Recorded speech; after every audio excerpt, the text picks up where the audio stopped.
Bapak Ibu, saudara-saudara yang berbahagia, terimalah salam dalam Dharma, Namo Buddhaya. Pada hari yang cerah ini, kembali saya beruntung ada karma baik, bisa hadir lagi di sini, jumpa bersama dengan Bapak Ibu saudara-saudara. Baik yang hadir di Wihara Pluit Dharma Sukha ini maupun yang mungkin mengikuti acara ini secara online. Saya nggak tahu online-nya jalan apa enggak. Setahu saya yang lalu-lalu offline dan online jalan bareng. Bapak Ibu saudara-saudara, tanpa terasa waktu terus berlalu. Dan sekarang bulan Agustus sudah mau habis. Di depan kita sudah masuk bulan September. Menandakan gak lama lagi akhir tahun. Terus awal tahun baru kembali juga sudah semakin dekat. Tidak terasa 1 tahun sudah hampir berlalu. Kita terus berpacu dalam kehidupan. Waktu seakan berlari begitu kencang. Sementara banyak hal mungkin. Progres, tujuan yang harus kita capai seakan stuck jalan di tempat. Apalagi selama masa pandemi ini. Yang walaupun COVID-19 sudah meredah, sudah tidak membahayakan, tapi percepatan kejangkitannya masih sangat tinggi. Sehingga kewaspadaan, keberhati-hatian terus harus kita perkuat di dalam diri kita sendiri. Kebiasaan wajib pakai masker, seakan-akan ini sudah menjadi mode fashion. Ya, jadi sekarang bagian masker ini bisa sudah masuk ke bagian fashionable seseorang. Ya, tapi demi kebaikan kita bersama, ya memang kita masih harus menjalankan hal seperti itu. Dan banyak kegiatan-kegiatan termasuk roda bisnis yang mungkin masih agak tersendat. Itu tadi saya katakan perjuangan kita untuk meraih sesuatu seakan stuck jalan di tempat sementara waktu berlari begitu cepat. Sehingga akan banyak akan banyak hal-hal yang membutuhkan percepatan untuk kita kejar. Bapak Ibu saudara-saudara, pada pagi hari ini saya ingin mengajak kita sekalian untuk fokus pada tujuan yang ingin kita capai. Kalau dalam progres bisnis, usaha, karir dan sebagainya, tiap orang punya tujuan yang berbeda. Tapi bukan itu yang ingin saya bawa dalam tema ceramah pada pagi hari ini. Tapi tujuan yang bersifat umum, tujuan yang bersifat global, dan tujuan yang berlaku buat semua orang. Bukan cuma tujuan-tujuan khusus yang mengacu pada kebutuhan kita masing-masing. Tujuan hidup umat Buddha secara hakiki itu apa? Nah, ini yang ingin saya mengajak Bapak Ibu sekalian untuk kita menyiapkan diri kita menuju kepada tujuan tersebut. Secara Buddha Dharma ada 3 tujuan yang menjadi tujuan hidup di dalam konteks agama Buddha. Yang pertama itu yang dikenal dengan istilah Silena Boga Sampada. Hidup bahagia, memperoleh kekayaan duniawi, dan juga kekayaan dharma. Silena Boga Sampada. Kebahagiaan, tapi yang sifatnya masih sangat duniawi. Tujuan yang kedua adalah mencapai kebahagiaan silena sugatimyanti. Bisa berbahagia karena di dalam kelahiran yang akan datang kita masuk ke alam surgawi atau ke alam yang berbahagia. Ini adalah juga sebuah kebahagiaan yang harus disetting oleh setiap umat Buddha untuk bisa mencapai, meraih hal seperti ini. Dan yang paling jauh, yang paling ujung, yang paling menjadi tujuan akhir dari setiap umat Buddha, atau konteks yang paling luar biasa dalam agama Buddha, tujuan yang ketiga adalah silena nibuting yanti. Tercapainya kebahagiaan yang abadi, kebahagiaan nirwana atau nibbana. Bapak Ibu Saudara-saudara,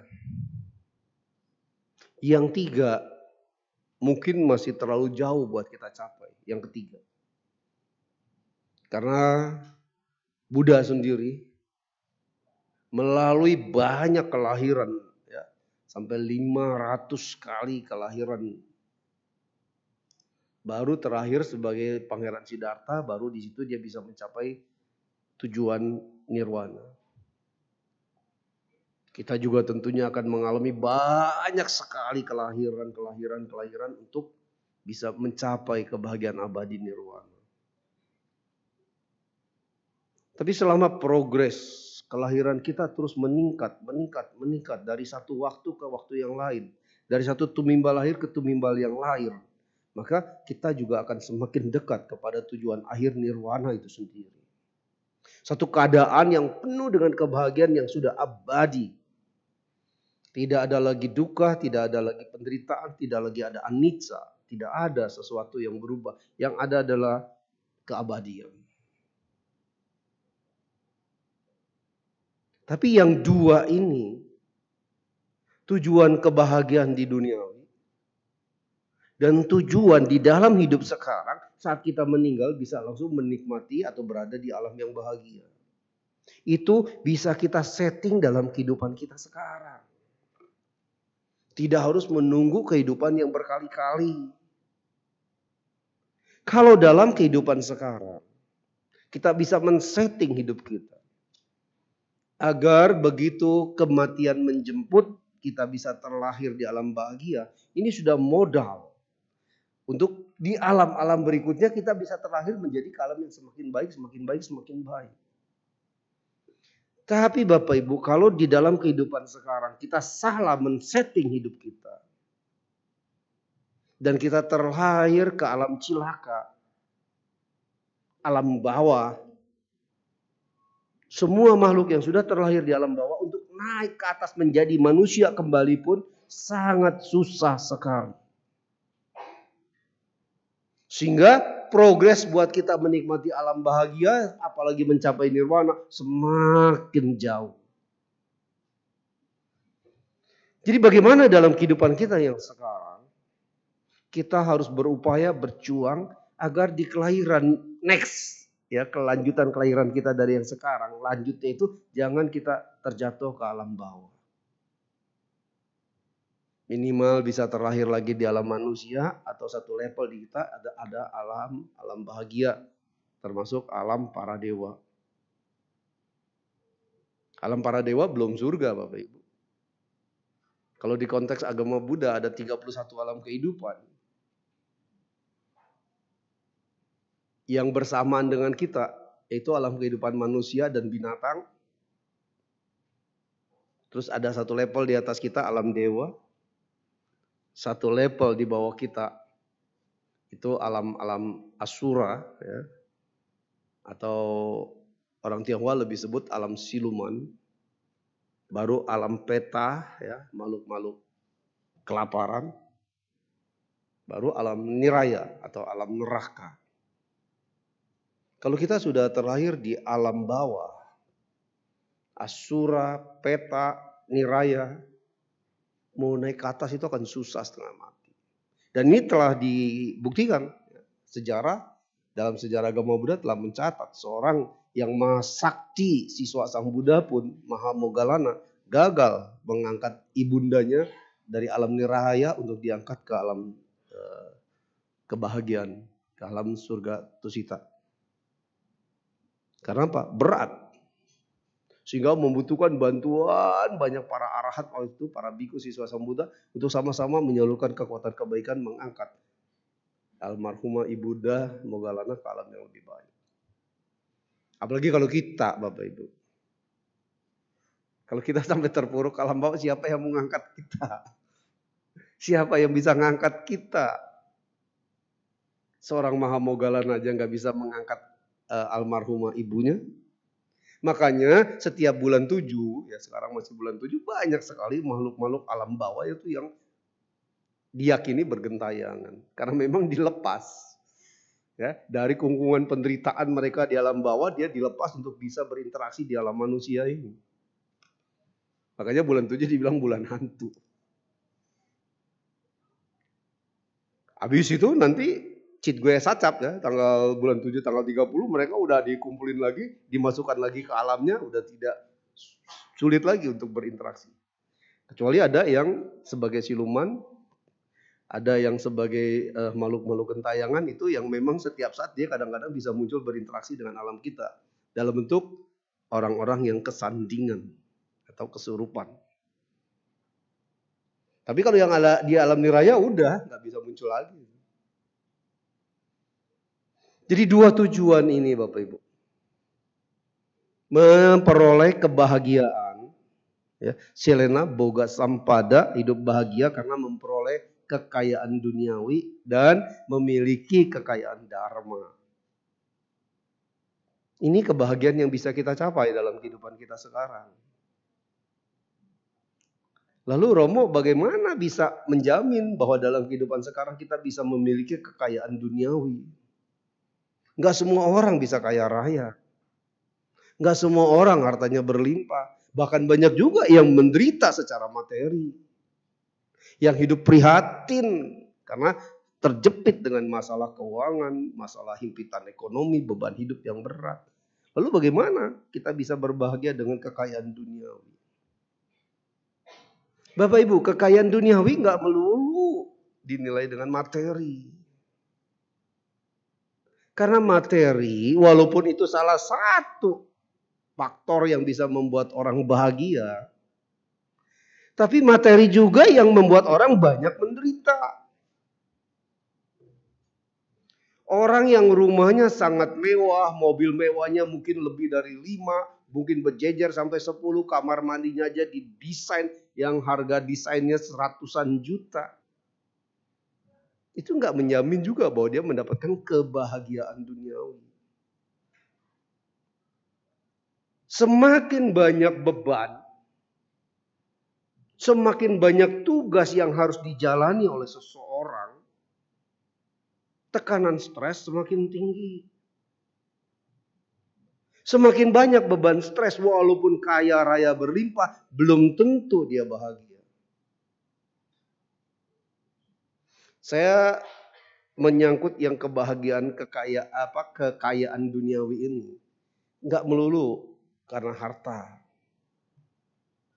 Walaupun kita makan sehari-hari dengan menu yang sangat sederhana. Tapi kita bisa menikmati hidup. Kita bisa ceria, bisa gembira, berbahagia sambil menyantap menu yang sederhana. Itu udah kebahagiaan.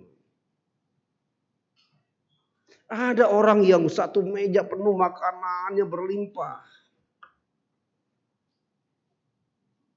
Mata melihat keindahan yang ada di sajian menu makanan. Tapi semuanya cuma bisa makan asal icip, asal icip, asal icip. Karena apa? Diabetesnya tinggi, kolesterolnya tinggi. Itu kan menderita. Udah ngelihat makanan enak tapi kagak bisa disantap. Nggak jamin bahwa itu bahagia. Malah yang lebih enak walaupun makannya mungkin sama pepes peda, ya, sama nasi legit, tapi bisa dimakan semua, happy, itu bahagia.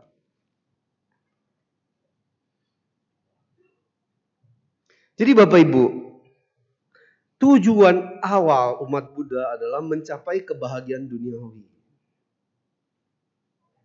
Saya mau angkat satu cerita, belum lama ini kejadiannya. Tapi bisa jadi pelajaran buat kita. Bagaimana kita men-setting hidup kita ini untuk bisa berbahagia. Jangan melulu kita biarkan hidup kita isinya cuma tugas, tanggung jawab, kewajiban, derita. Saya kemarin tanggal 15 Agustus sampai 18 Agustus bikin tour. Ya, Jawa Tengah Overland. Ya, termasuk tour VIP karena memang menggunakan hotel yang kelas mewah punya. Artinya peserta yang bisa ikut saya peserta yang pilihan secara ekonomi. Ada satu kenalan saya udah lama kenal dia. Dari masih saya naik Vespa, saya udah kenal dia. Dia seorang wanita single parent. Janda beranak 5. Ketika anak yang paling gede umur 6 tahun, ya 6 tahun ke bawah itu, yang paling kecil umur 1 tahun, yang paling gede 7 tahun, yang paling kecil masih 1 tahun lebih, suaminya meninggal. Dan dia mewarisi toko suaminya, tetap bertahan sebagai seorang single parent sampai anaknya semua besar, sekarang sudah punya cucu, cucunya sudah banyak, dan anaknya semua sudah jadi pengusaha, hidupnya sukses, dia berjuang untuk memajukan anaknya secara luar biasa. Jualan, buka toko. Toko warisan suaminya, dari kecil dia kelola sampai menjadi toko yang sangat besar dan menjadi toko yang sangat maju dengan jumlah customernya yang cukup banyak. Kemarin waktu tanggal 15 itu saya berangkat, sebelumnya saya ajak dia, saya telepon dia. Karena saya tahu dia mampu secara ekonomi. Saya telepon, saya ajak, maksudnya yuk kita happy-happy, ya hidup jangan cuma cari susah terus. Umurnya sekarang perkiraan saya sudah sekitar, karena dia lebih tua dari saya, berarti sudah sekitar 74 atau 73 tahun. Dan masih jaga toko. Anak-anaknya udah gak tinggal sama dia, rumahnya begitu besar, ya 3 lantai, ini Wihara Pridama Suka sama rumah dia kayaknya sih ya selebar ini, segede ini lah, 3 lantai. Berarti kan sangat kaya kan. Anak-anaknya udah pada sukses. Ketika saya ajak dia bilang, maaf Romo, saya belum bisa ikut karena saya belum pensiun. Kenapa belum pensiun? Udah gak ada yang diurus, udah gak ada tanggung jawab. Toko kalau ditinggal, kalau saya tinggal pergi nanti langganan pada lari. Umur cisesan lah kurang lebih. Otaknya masih mikirnya toko. Dari anak umur 6 tahun, 7 tahun, ngegedein anak sampai pada sukses, sampai umur 70 lebih, mau tur aja gak bisa. Gak bisa nikmatin hidup, karena apa? Tiap hari dibelenggu, diikat sama toko. Dia bilang apa? Nanti kalau saya udah pensiun baru saya mau jalan-jalan kemana-mana. 73 masih belum mau pensiun, terus mau pensiunnya kapan? Saya ajak ngomong, tapi karena memang orangnya keras kepala, ya dia nggak mau. Pokoknya padahal saya ajak ngomong kan jauh-jauh. Saya bilang rezeki nggak bakal ketukar. Kalau tinggal bikin pengumuman toko tutup 4 hari, langganan nggak bakal lari. Saya bilang dia tahu kita lagi tutup.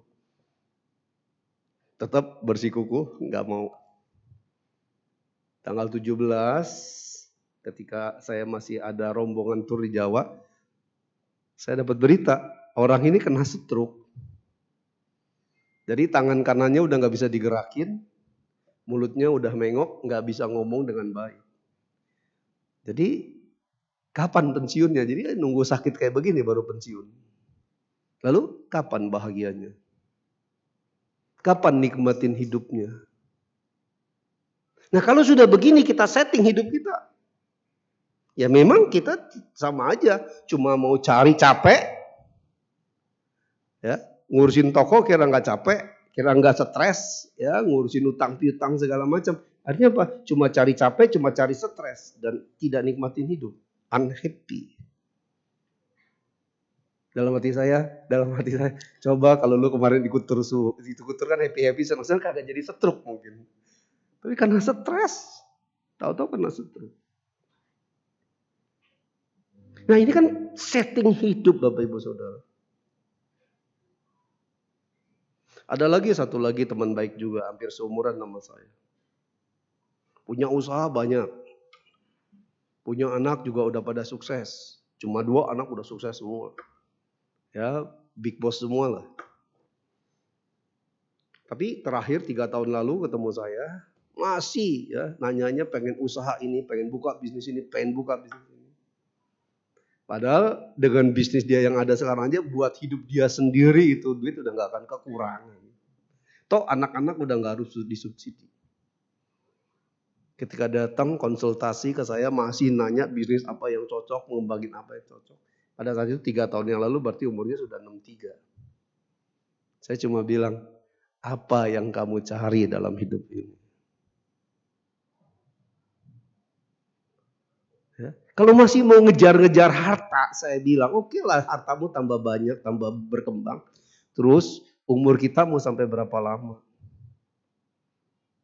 Anak-anak udah berkelimpahan secara harta duniawi, kamu masih mau nambah lagi usaha, nambah lagi bisnis, nggak salah dengan semangat tinggi seperti ini. Tapi apakah hidup cuma buat kerja, bisnis, kapan mau happy-nya? Saya bilang apa yang kamu cari? Status sebagai owner sudah cukup, status sebagai ibu single parent juga ini yang sudah sukses membesarkan anak sudah teruji. Terus seandainya harta bertambah, bisnis bertambah, itu nanti buat siapa saya bilang? Ya paling buat anak. Loh anak Anda sudah gak berharap warisan dari Anda. Bahkan ini nanti aset-aset yang banyak kalau gak rapi ngaturnya saya bilang.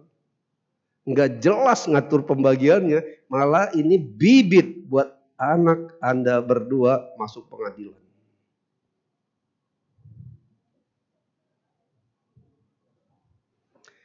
Nah ini mindset, setting hidup kita ini yang menentukan kualitas bahagia kita atau tidak.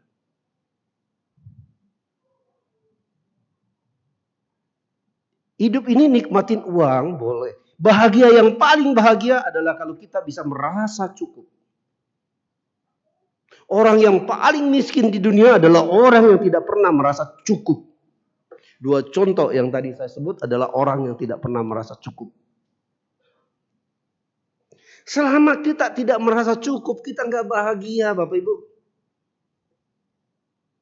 Hidup sederhana, simpel dengan prasarana yang seadanya tapi bisa membuat kita hidup dan kita bisa happy, bisa menikmati dan bisa rasa cukup. Itu kebahagiaan. Lalu kalau gitu kita harus nggak punya jadi orang yang nggak boleh berambisi dong. Nggak boleh jadi orang yang giat berusaha. Itu satu sisi. Saat usia kita produktif, mungkin sampai 60 kita gigih mencari uang, silakan. Tapi kalau udah 60 ke atas sebaiknya udah belajar bagaimana nikmatin hidup di sini permainannya. Bukan berarti terus kita jadi nggak semangat buat cari nafkah.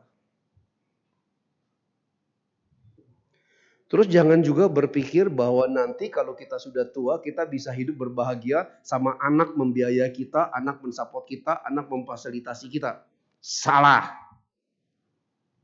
Harta orang tua milik anak, harta anak belum jaminan itu milik orang tua. Jadi tetap kita harus punya deposit ya, yang kita bisa pakai kita buat nikmatin diri kita sendiri. Dan jangan belajar banyak melekat. Ya, yang kedua, kebahagiaan itu kalau kita tidak melekat. Pertama, selalu merasa cukup. Ya, makan sama ikan teri goreng dengan sedikit sayur caisim misalnya. Tapi kita happy, kita nikmatin, kita merasa cukup, kita bahagia. Tapi kalau kita nggak merasa cukup, udah makan enak pun masih kurang ini, kurang ini, kurang ini. Dan orang yang selalu merasa tidak cukup, cirinya apa? Selalu berkeluh kesah. Ketemu orang di mana aja dia berkeluh kesah. Orang yang berkeluh kesah itu menandakan bahwa dia tidak merasa cukup dengan hidupnya. Selalu dia merasa ada yang kurang. Saudara, kalau kita tidak pernah merasa cukup dengan apa yang sudah kita punya, kita tidak bisa loh merasakan yang namanya bahagia. Karena kita akan jadi orang yang selalu kurang. Sampai kapan cukupnya kalau rasa cukup itu tidak pernah ada dalam diri kita? Berarti kita akan mengejar kekurangan. Semua orang pasti banyak kekurangannya. Tapi kalau kita bisa merasa cukup, kita nggak merasa ada kekurangan. Di situ bahagia. Tapi sering diantara kita terjebaknya di hal yang itu tuh. Kurang.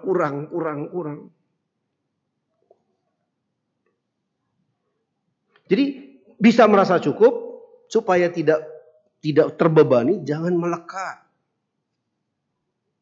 Melekat dengan keinginan yang tidak pernah habis. Ingin nambah ini, ingin punya ini, ingin dapat ini, ingin. Ini dengan kemelekatan kita pada keinginan akan membuat kita tidak pernah merasa cukup. Karena manusia itu memang takaran cukupnya beda-beda. Tapi kalau dibiarkan rasa cukup ini diumbar, semua juga merasa tidak cukup. Yang sudah kaya raya berlimpah pun masih merasa tidak cukup. Tapi pada saat kita bisa membawa diri kita, saya sudah cukup dengan ini. Nikmatin. Begitu kita merasa cukup, kita nikmatin. Maka kita akan masuk ke tahap yang ketiga. Kita akan bisa menjadi orang yang selalu bersyukur.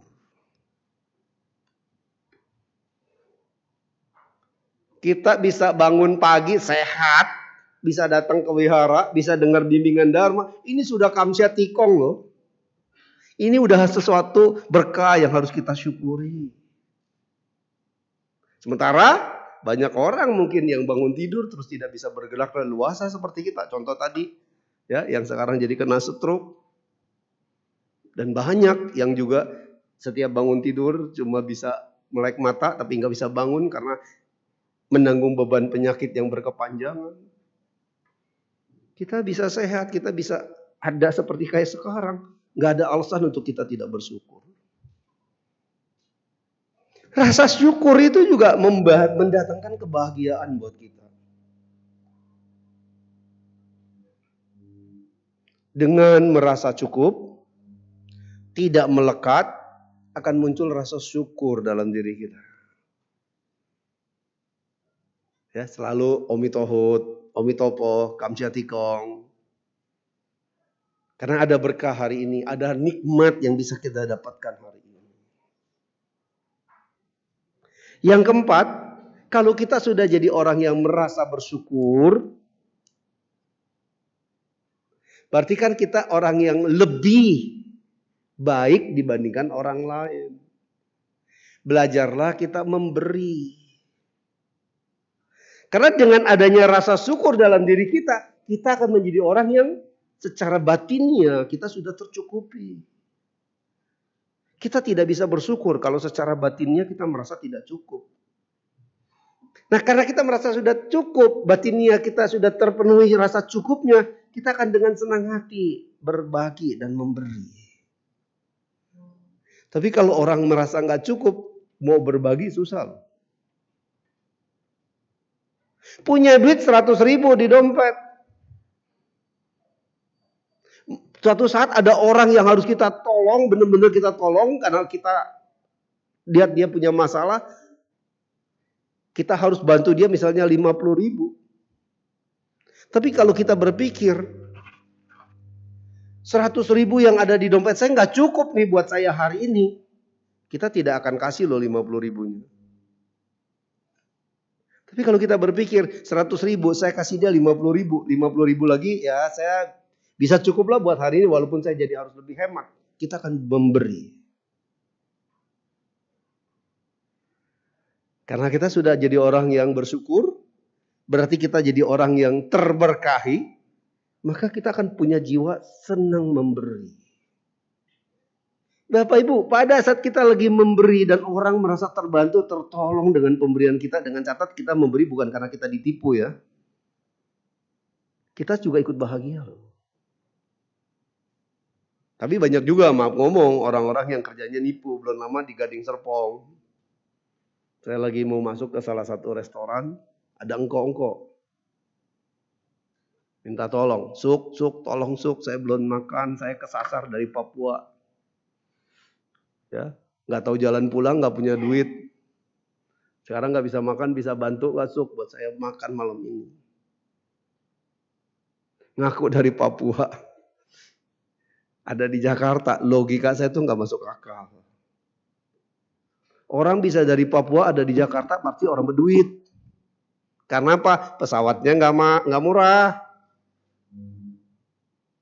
Terus ngaku-ngaku di Jakarta kehabisan duit, kehabisan modal, nggak bisa makan, nggak bisa pulang ke Papua. Tenglang loh. Saya langsung bilang, kerja kamu cuma nipu, bohongin orang. Demi Tuhan, saya benar-benar nggak bisa pulang ke Papua. Kamu udah nipu, bawa-bawa nama Tuhan, kualat kamu. Saya berani ngomong begitu. Ketika masuk restoran, saya tanya tukang restoran, kenal orang itu, kenal. Dia mah tiap sore memang keleleran di sini. Jadi tiap sore pura-pura berbelas kasihan supaya orang bantu kasih duit. Boleh nolong orang, tapi jangan kita bantu orang karena kita ditipu. Bodoh namanya. Saya bilang, saya berani ngomong begitu karena saya udah tahu yang begini-begini pasti nipu punya kerjaan. Terus yang pura-pura cacat, tengleng, jalan. Giliran di mall yang lain dia jalan gagah, sehat, belanja.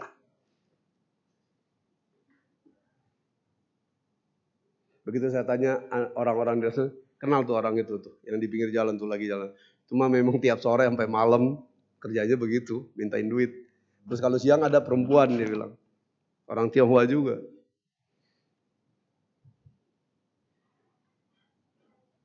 Nah, dengan adanya rasa syukur kita senang memberi. Jadi Bapak Ibu, kalau kita merasa cukup, kita tidak melekat, kita bisa bersyukur, maka kita pun akan senang memberi. Kadang-kadang banyak sekarang ya di Jakarta sekarang lagi masalah nih. Karena terlalu banyak kucing-kucing liar. Karena kucing itu cepet banget melahirkannya itu. Banyak kucing-kucing liar yang buat Pemprov DKI sekarang lagi jadi masalah, lagi banyak acara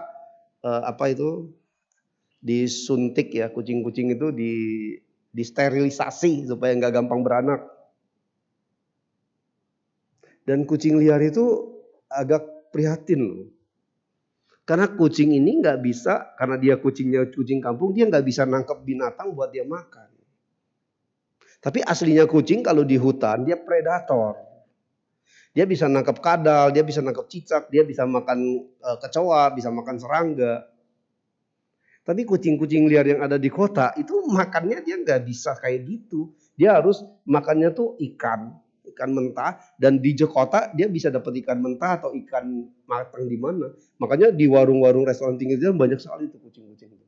Berharap ada sisa makanan yang dia bisa makan. Ya, kepala ikan. Ayam nggak mau loh. Saya pernah kasih suiran tulang ada daging ayamnya, dia nggak makan. Ya, kalau di restoran kadang-kadang banyak itu ikan sisa yang dibuang di tempat sampah, tapi kan udah kecampur sambal. Pedas, kucing juga nggak bisa makan. Jadi kucing-kucing liar itu ya kasihan sebenarnya. Cara makan dia susah. Jadi kalau di rumah saya tuh cat food beli segini tuh cepat habis karena di depan rumah saya banyak sekali kucing liar. Karena pada saat kita sengaja siapin piring, kasih makan, terus siapin air buat dia minum, tuh kucing jadi manja. Asal kita keluar, masuk, dia udah di kaki. Ngeong, gesekin badan ke kaki. Pada saat kita beri, kita lihat dia makan dengan senang, kita bahagia loh.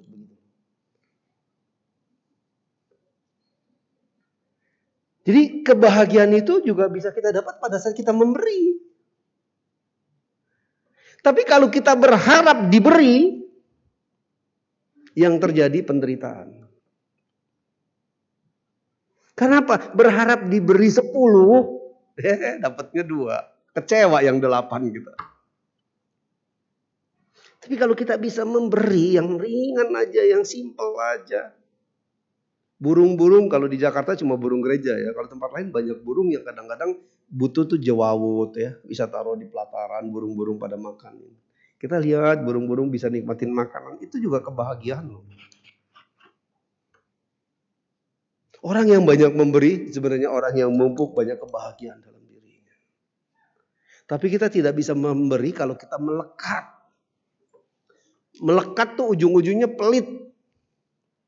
Mau keluar ini sayang, mau keluar ini sayang, mau beli modal buat beli makanan kucing sayang.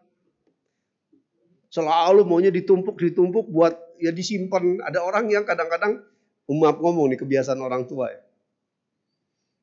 Sering saya lihat ya. Seneng tuh ngeliatin printan BCA. Wah saldo duit gua ada berapa.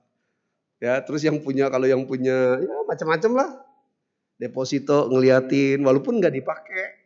Ya, yang punya mungkin dolar ngeliatin wah harga dolar naik. Kalau gue hitung sekarang gue untung berapa. Ngeliatin catatan itu banyak. Ya. Kadang dia seneng lihat jumlahnya bahagia. Tapi begitu lihat susut, jumlahnya susut dia sedih. Pertanyaannya ngelihat begitu aja udah bahagia. Tapi kalau kita nikmatin lebih bahagia lagi. Banyak orang cuma wah harta gua nambah, tapi kagak dinikmatin. Duitnya nggak dipakai. Jangan pelit buat kebahagiaan diri kita sendiri. Karena apa? Jangan berharap kita bisa bahagia karena orang lain. Kalau kita ingin diri kita bahagia karena berharap orang lain memperhatikan kita, orang lain mensupport kita, orang lain membackup kita, orang lain membiayai kita, baru kita bahagia, kita kecewa. Termasuk kalau berharap terlalu banyak dari anak berkorban luar biasa buat kita. Mungkin 51 anak yang benar-benar berkorban buat orang tua. Selebihnya berhitungan. Terus jangan biarkan perbuatan orang lain membuat kita menderita. Kata-kata kasar, ucapan-ucapan yang gak enak, perilaku, tindakan orang lain terhadap diri kita, itu seringkali yang membuat kita menderita. Sakit hati. Korban perasaan, jengkel, mangkel. Kalau kita menderita karena perbuatan orang lain, apakah itu anak, apakah itu suami, apakah istri, apakah itu mertua. Perbuatan mereka, kita yang menderita. Kita salah men-setting hidup kita. Karena apa? Memang kita tidak bisa mendapatkan kebahagiaan dari orang lain.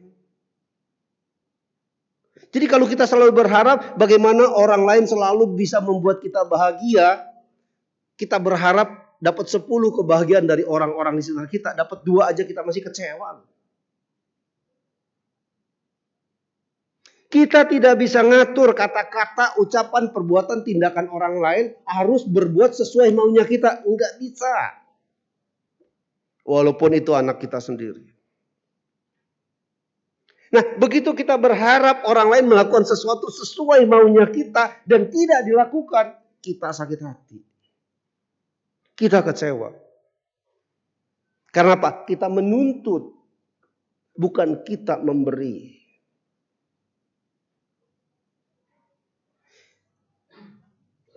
Kalau cuma gara-gara orang lagi stres, tahu ngomong kasar sama kita sakit hati, disimpan terus sakit hati. Kurang ajar tuh, ngomongnya gak enak banget, nyelekit banget. Disimpan terus. Udah gitu kejadiannya sekali, kita akan ingatnya berkali-kali. Setiap disebut namanya, ingat lagi tuh, tempo hari tuh, ngeselin gua tuh. Disebut nama tempo hari ngeselin tuh, tempo hari ngomongnya nyelekit banget. Lah dia ngomongnya sekali, kita ngingetnya berkali-kali, kita mau menderita berapa kali dari perbuatan orang yang cuma sekali. Makanya kalau kita menuntut kebahagiaan dari orang lain, kita salah. Kebahagiaan itu harus kita yang setting hidup kita, harus dari diri kita sendiri. Selalu merasa cukup, tidak melekat, bersyukur, banyak memberi.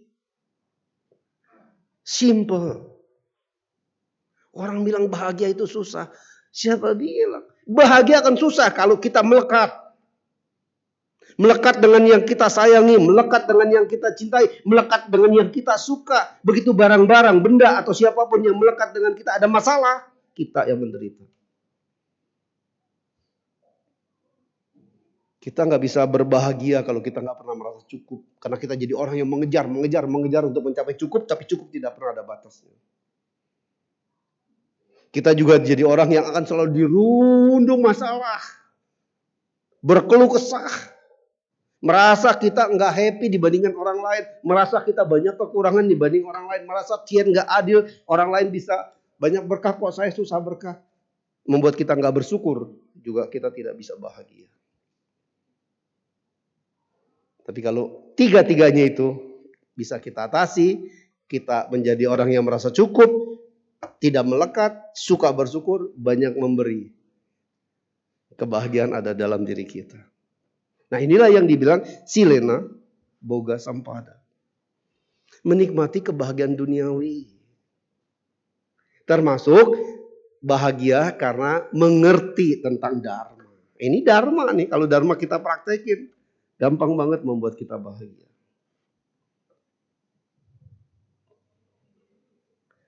Bapak Ibu Saudara, kita bisa bekerja, kita bisa berkarya, itulah sebuah keberuntungan. Hoki. Bekerja apa aja. Ibu rumah tangga bisa bekerja menyiapkan makanan di rumah. Bisa berkarya, menciptakan sesuatu, berkreasi yang memberikan manfaat buat banyak orang. Kita bisa melakukan itu. Itu sebuah keberuntungan. Itu yang dibilang hoki. Orang masih bisa kerja, orang masih bisa berkarya, itu hoki. Kerja nggak melulu mesti kerja bisnis, kerja nggak mesti melulu kerja di kantor, kerja nggak mesti melulu di toko. Apa aja kita bisa kerjakan, apa aja kita bisa mendatangkan karya, berkreasi. Orang yang bisa seperti itu, itulah orang yang penuh dengan keberuntungan. Hoki. Karena apa? Banyak orang yang nggak bisa ngerjain apa-apa, nggak bisa berkarya apa-apa. Kita bisa beruntung. Nah, kalau kita merasa beruntung, kita merasa bagian dari orang yang hoki, nggak ada alasan untuk kita tidak merasa bahagia.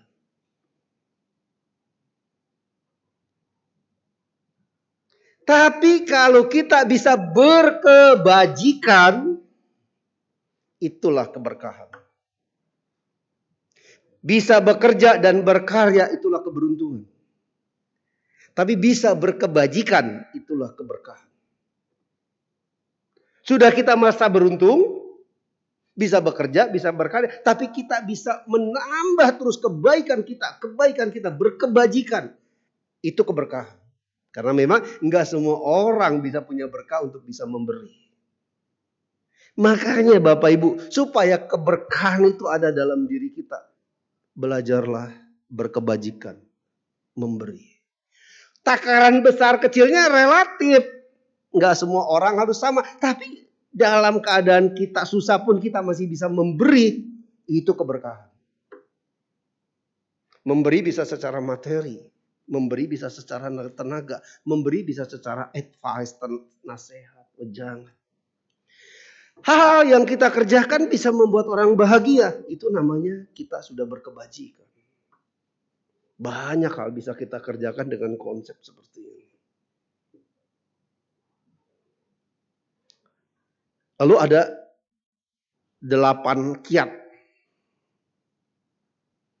yang diajarkan dalam Buddha Dharma untuk kita bisa mendapatkan kebahagiaan di dunia ini. Lalu kebahagiaan yang kedua, kebahagiaan nanti meninggal masuk alam bahagia surga, entah saya kasih tambahan sedikit. Baru yang ketiga kebahagiaan nirwana, itu akumulasi. Ya. Kalau kita sudah bisa terlahir di alam yang baik, ke depan kita akan terlahir di alam yang semakin baik, tiket ke nirwananya jadi makin cepat. Nah, 8 kiat untuk menikmati kebahagiaan dunia. Yang pertama, sediakan saat-saat hening setiap hari. Kita harus punya saat, momen, waktu di mana kita bisa hening, tenang, damai dengan batin dan pikiran kita. Itu yang bagus kalau orang yang punya waktu selalu untuk melakukan meditasi. Meditasi yang paling baik ya meditasi pagi hari. Ya, Jam 4 sampai jam 5 atau jam 5 sampai setengah 6 itu meditasi pagi yang paling baik. Kita bisa mendapatkan suasana-suasana hening yang kita ciptakan setiap hari. Di mana pikiran kita fresh, tidak mikirin masalah dunia, yang ada cuma keheningan, ketenangan dalam meditasi kita. Itu kebahagiaan yang bisa kita kondisikan. Terus menjalankan sesuatu yang natural, alami. Pagi-pagi siram pohon ya sambil menikmati, wah kemarin bunganya masih lucu, sekarang bunganya udah mekar. Wah, bunga saya mekarnya indah ya. Pikiran kita cuma fokus dengan alam. Tidak mikir yang lain, karena apalagi asik nyiram pohon. Pohon yang daunnya layu kita gunting. Ya, pot yang banyak sampahnya kita buang, kita nikmatin itu. Wah, alam ternyata indah.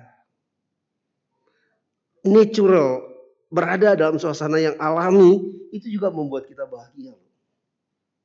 Saya bersyukur termasuk bersyukur bisa bangun kelenteng atau wihara di kampung Ciodeng sana. Itu di sawah semua. Jadi kalau pagi ya saya lihat matahari sunrise, terus saya jalan-jalan di taman, banyak pohon-pohon sini, saya jalan di sawah. Ya, menikmati suasana yang sangat alami, suasana desa yang begitu masih sangat natural, alami. Kita nikmatin aja kealamian itu, keheningan itu enak loh, itu happy loh. Kayaknya hidup kayaknya plong gitu, kagak ada beban pikiran. Tapi sengaja memang kita lagi menikmati alam, ya jangan mikir macam-macam, nikmatin aja. Oh, ini sawahnya baru mulai hijau, wah pemandangannya indah. Ya, jadi yang pertama, saya sediakan saat-saat untuk kita bisa hening dengan alam. Yang kedua, berhati-hatilah saat kita bersama orang lain. Karena saat kita bersama orang lain, potensi kita menderita tinggi sekali. Ada orang yang nyeletuknya nggak enak, ada orang yang bergaya bikin kita mual, ada orang yang wah actingnya sombong banget ya, pamer harta sengaja, wah gayanya begitu menyombongkan. Kadang-kadang kita jadi mual, kadang-kadang bisa enak lihatnya. Kalau kita nggak berhati-hati, kita akan ke bawah loh. Wah itu orang sok kaya, pamer, ngomong, maunya wah seakan-akan dia hebat, ngedenger ngomongnya aja sebel gitu. Hati-hati bersama orang lain. Kalau kita tahu kita gampang terbawa sama emosi kayak gitu, belajarlah jadi orang yang jangan baperan. Kalau kita nggak baperan, lu mau bergaya apa, lu mau ngomong apa, itu urusan dia ya, mulut-mulut dia, badan-badan dia. Emang kita bisa atur orang lain suruh berbuat sesuai maunya kita? Nggak bisa. Nikmatin aja, nonton aja. Oh begitu ya gaya lo, oh begitu ya kelakuan, oh model lo kayak begini. Nikmatin itu, kita nggak akan ke bawah dengan baperan perasaan kita untuk membuat kita menderita. Jadi hati-hati saat kita bersama orang lain. Karena di situ banyak sekali faktor yang bisa menghilangkan kebahagiaan kita. Yang ketiga, lakukanlah hal yang baik untuk seseorang. Lakukanlah hal yang baik untuk siapa saja yang kalau kita mampu kita bisa. Bapak Ibu boleh rasakan ya kalau suatu saat misalnya nih simpel banget. Itu Pak Ogah yang di jalanan kadang-kadang matahari terik. Ya, kalau suatu saat Anda cukup kasih dia minuman, ya minuman segar yang dingin. Kita kasih ini buat Anda ya. Dan orang itu kelihatan sangat senang, gembira banget. Ya, itu juga kita juga akan merasa bahagia. Dan itu namanya kan lakukan sesuatu yang baik buat seseorang. Setiap hari ada selalu kontribusi. Mulai dari hal yang kecil. Ya, bagi roti, bagi donat dengan segelas aqua aja pun kalau kita bisa lakukan itu, ini ada sesuatu yang bermanfaat. Pada saat kita melihat orang itu senang dengan pemberian kita ada rasa bahagia di situ. Yang keempat, bermurah hatilah dengan orang lain. Bermurah hati artinya apa? Mudah memaafkan orang lain. Jangan dendam, jangan simpan di hati. Perbuatan orang lain bisa bikin kita menderita kalau kita simpan di hati. Ucapannya, kata-katanya, kelakuannya. Tapi kalau kita gampang memaafkan orang lain, gak ada yang kita simpan di hati. Dia habis ngomong apa, kita udah maafkan, kita plong. Tapi maafkan yang benar-benar maafkan. Kemurahan hati yang kita juga kunci buat kita bisa lebih banyak menikmati bahagia. Kita tidak bisa hati kita memaafkan orang, apalagi orang yang kata-katanya sangat nyelekit, sakitnya tuh di sini gitu ya. Ngomongnya nggak enak banget, aduh sakit tuh, sedih banget kalau diingat. Kalau kita nggak maafin dia, maka itu akan mengendap di hati kita. Penderitaan terus selama dia mengendap. Tapi begitu kita maafin, kita plong. Nah, hati kita tidak bisa maafin orang kalau mulut kita tidak berbiasa, tidak kita latih untuk mengucapkan kata maaf. Kitanya sendiri orang yang punya kemurahan hati itu adalah orang yang senang mengucapkan kata maaf dari mulut kita. Sorry ya, saya datang telat. Sorry-nya jangan cuma mulut, sorry-nya dari hati. Kita lagi ngobrol, toto orang marah-marah, tersinggung sama kita. Dia jadi tinggi emosinya. Langsung kita ngomong, aduh maaf ya kalau gara-gara saya sudah membuat Anda emosi. Jangan gara-gara dia ngomong tinggi, marah-marah kita jadi ikut tersinggung. Gua ngomong baik-baik, kalau ngomong kasar, apaan lu? Dia jadi marah-marah, mungkin karena kita ada salah ngomong. Kita ngomongnya, aduh maafin ya, Anda jadi emosi. Kalau gara-gara saya Anda membuat emosi, mohon maaf. Mulut gampang mengucapkan kata maaf, hati kita gampang maafin orang. Tapi kalau mulut aja susah, gengsi untuk ngucapin maaf, hati kita jadi batu. Lebih nggak bisa kita maafin orang. Ya, lakukan kemurahan hati kita. Yang kelima, pusatkan perhatian pada titik-titik kekuatan kita. Dan titik-titik kekuatan orang lain. Kalau kita bertemu dengan seorang yang kita lihat, nilai plus dia apa? Kebaikan dia apa? Nilai positif dari kata-kata dia apa? Manfaat kita ngobrol sama dia apa? Ambil titik-titik kekuatannya. Dan jadikan itu menjadi kekuatan buat diri kita. Artinya apa? Dengan konteks ini kita belajar harus banyak mendengar. Karena kalau kita nggak mau mendengar, kita nggak banyak-banyak, kita nggak pernah tahu loh kelebihan nilai positif orang lain yang bisa bermanfaat buat diri kita. Yang ada kita counter attack. Orang ngomong belum selesai udah kita potong. Orang lagi cerita, kita cerita yang lain. Itu paling sering terjadi. Si A lagi cerita B, kita nggak senang dengar, kita cerita lagi pengalaman kita. Ceritanya tentang saya. Dua-duanya cerita, orang ketiga dengarnya pusing. Karena apa? Dua-duanya cerita, dua-duanya kagak ada yang mau denger. Nah, kenali orang lain. Terhadap orang yang senang bercerita, senang berkeluh kesah, ya udah kita jadilah pendengar yang baik. Jangan ikut-ikutan nimbrung berkeluh kesah juga. Dua-duanya pengen berkeluh kesah. Dua-duanya keluh kesahnya pengen didengerin. Akhirnya nggak ada yang denger. Kalau ada 4 orang di situ, yang 2 yang ngedenger yang pusing. Banyak mendengar akan membuat kita dapat banyak masukan. Senang mendengar akan membuat kita dapat banyak ilmu. Tapi sering nggak suka mendengar atau meng-counter setiap omongan orang akan membuat kehilangan pengetahuan berharga yang harusnya kita dapat, jadi kita nggak dapat. Kenapa? Dengan kita ngomong, kita meng-counter orang, omongan orang nggak masuk di dalam telinga kita. Yang ada kita pengen orang mendengar kita. Nah pada saat omongan kita nggak didengar, pada saat omongan kita nggak dijalanin, orang cuekin kita kesel nanti, kita menderita lagi. Ya. Tapi kalau kita mendengar kita nggak akan menderita. Ya memang gue dengerin aja. Kita cuma mau tahu inti hakikat dia nanti poin plusnya apa, plusnya kita ambil. Yang jelek-jeleknya anggap aja itu dia lagi berkeluh kesah. Yang ke-6, relakan kekeliruan orang lain. Belajar positive thinking. Orang bisa saja melakukan tindakan yang arogan, melakukan tindakan yang nggak benar, melakukan tindakan yang di mata kita nggak bagus, atau di mata kita, aduh nggak etis.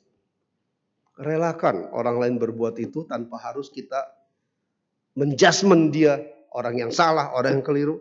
Cukup kita ngerti, oh karakter dia kayak begitu. Ketujuh,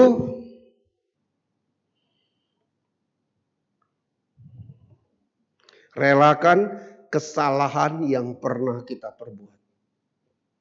Manusia nggak ada yang luput dari kesalahan. Orang lain juga bisa banyak berbuat salah, kita pun bisa banyak berbuat salah. Tapi kita sadar kita berbuat salah, perbaiki. Kita sadar kita berbuat kekeliruan, robah.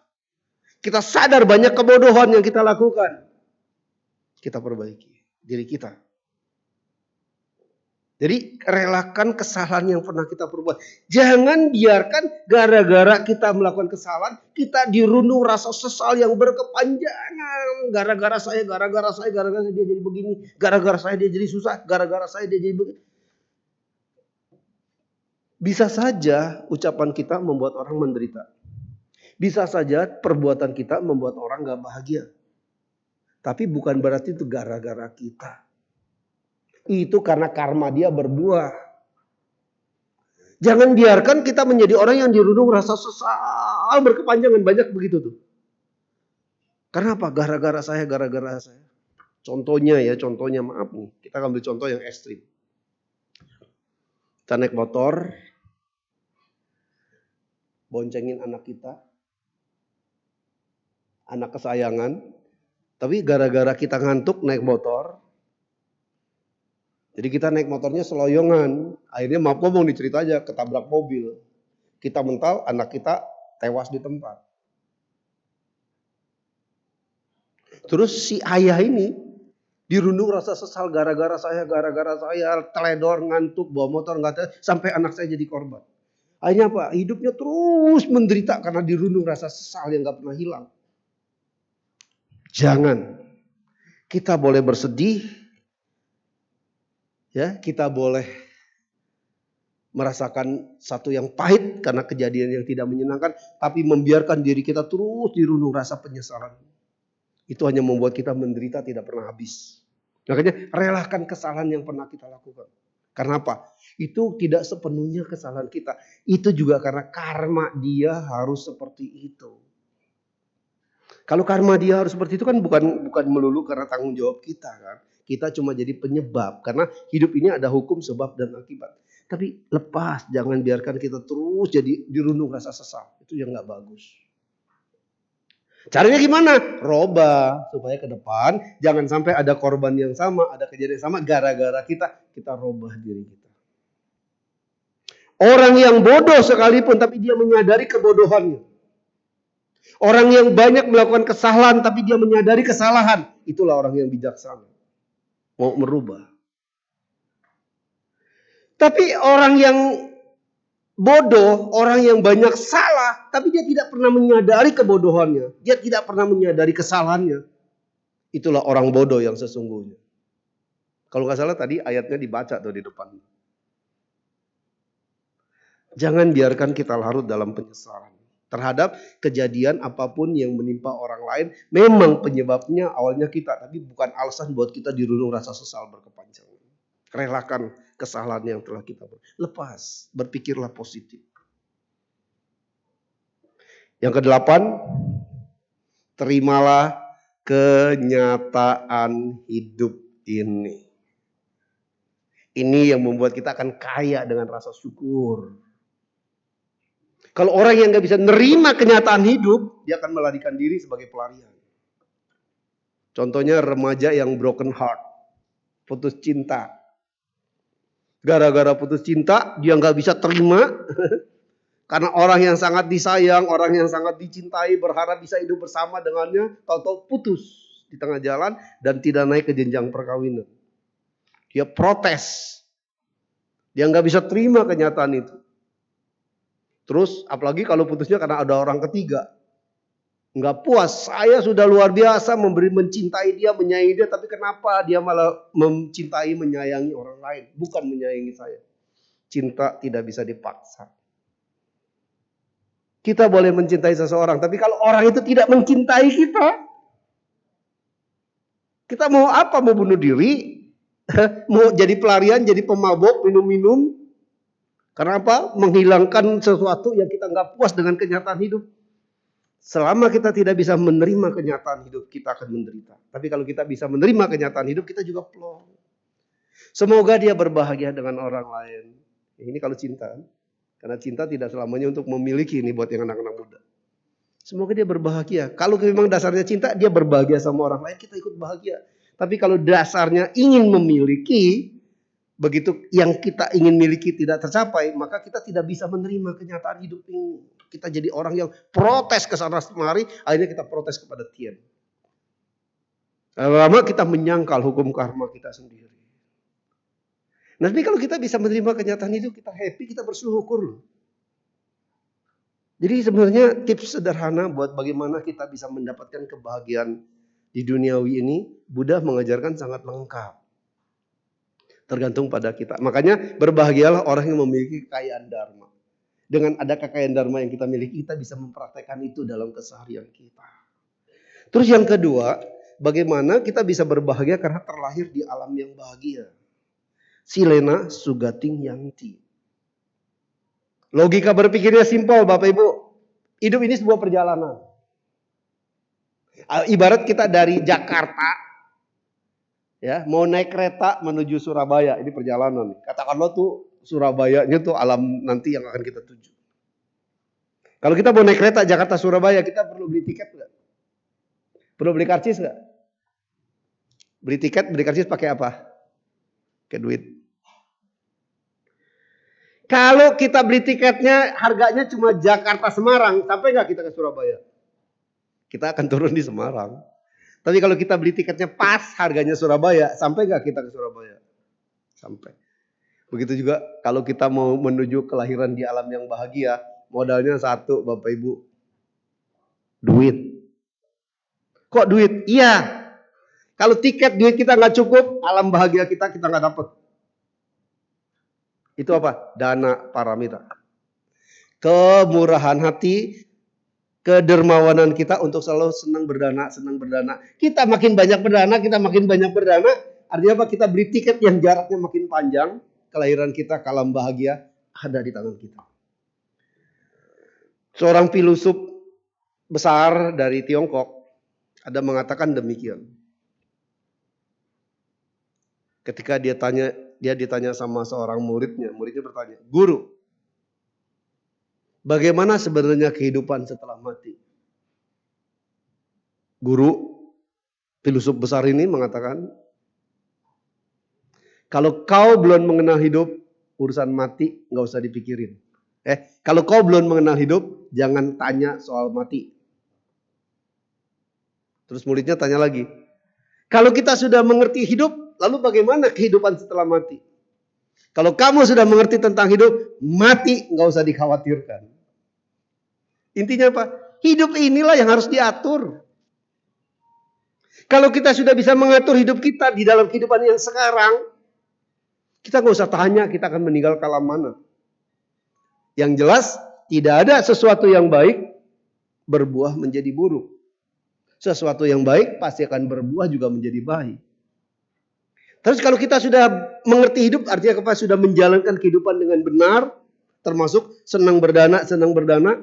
Soal nanti kita lahir kalam mana nggak usah ditanya. Kenapa? Itu bukan sesuatu yang mengkhawatirkan. Ibarat kita beli tiket kereta Jakarta Surabaya, tiketnya sudah terpenuhi, kita akan sampai Surabaya. Tapi kalau tiketnya kurang, kita nggak nyampe.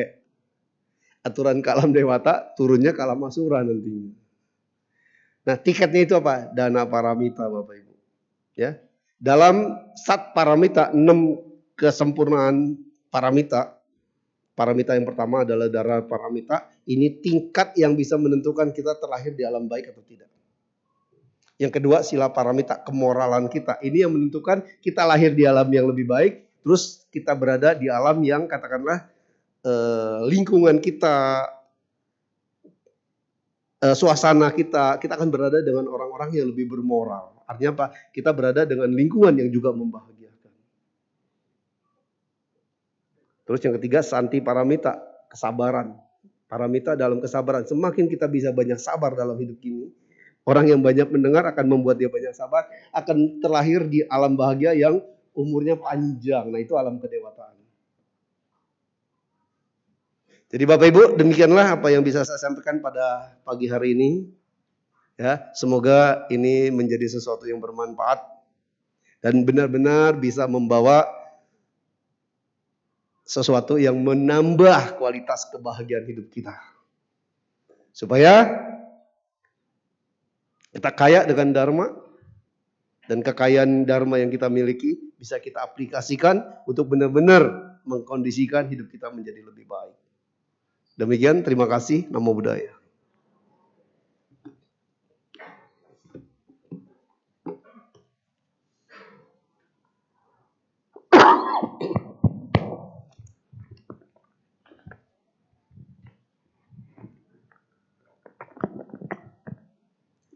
Ya, demikianlah Dhamma Desana yang telah dibawakan oleh Romo Budino Tantra Yoga. Kini saatnya kita memasuki sesi tanya jawab. Sesi tanya jawab dibagi menjadi dua, yaitu secara lisan dan tertulis. Bagi Bapak Ibu yang ingin menanya secara langsung, bisa nanti langsung maju ke depan. Dan jika ingin menanyakan secara tertulis, sudah disediakan di kursi depan. Sambil menunggu pertanyaan masuk, marilah kita bersama-sama menyanyikan satu buah lagu secara bersama-sama.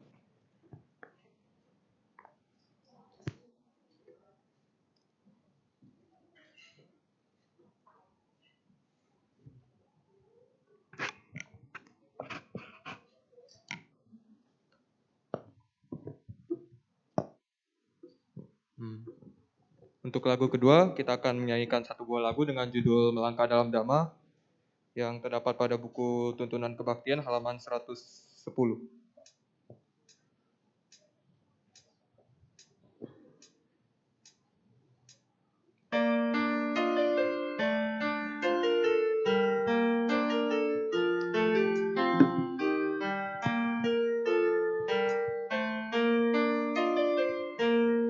Sudahkah menjadi umat sejati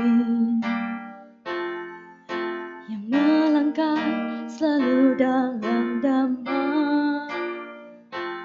Mengertikah kita jalan yang dilangkah untuk mencapai kebahagiaan? Laksanakan semua 5 sila yang mulia agar melangkah di kebenaran. Kembangkanlah pula rasa cinta kasih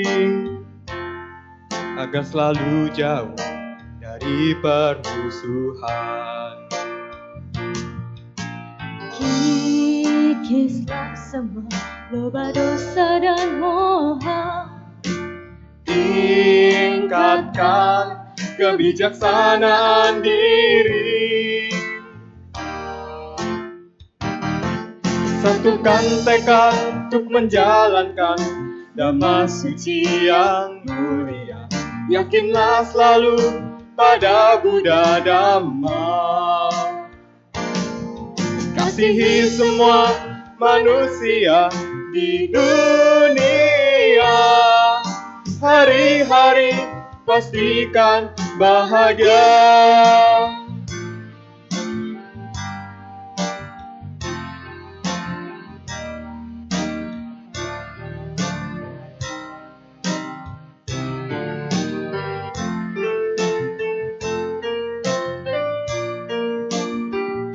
Kita ulang kembali dari laksanakan semua 5 sila ini. Laksanakan semua 5 sila yang mulia agar melangkah di kebenaran.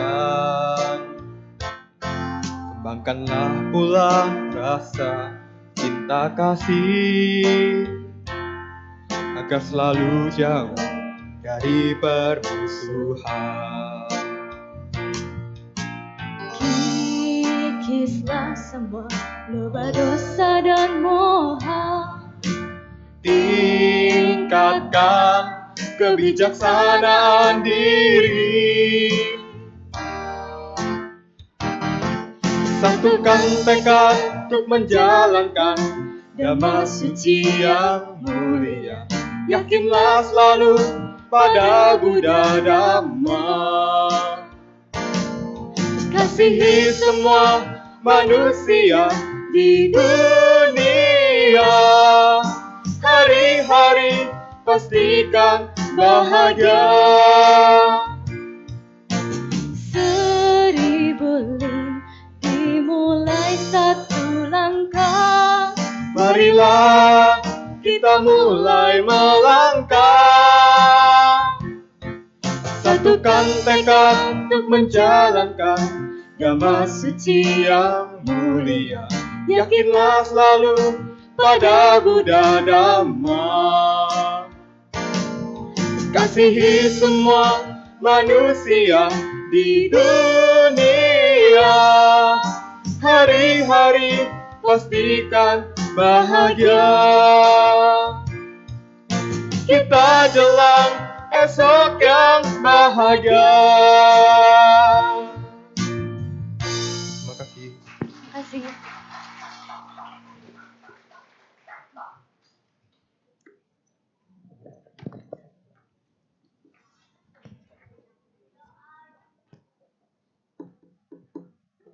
Waduh. Ya, iya.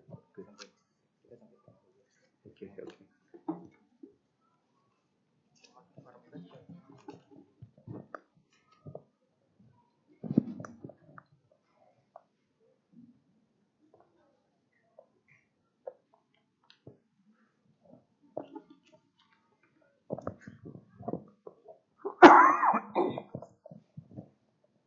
Yes.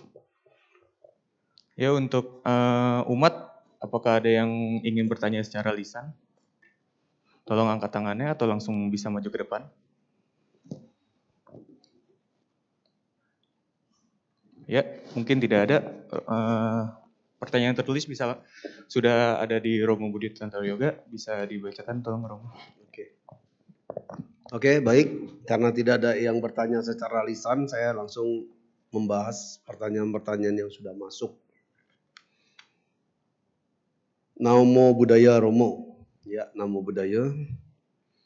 Cuma mau bilang terima kasih atas ceramah pencerahannya. Anumodana Romo. Ya, terima kasih juga.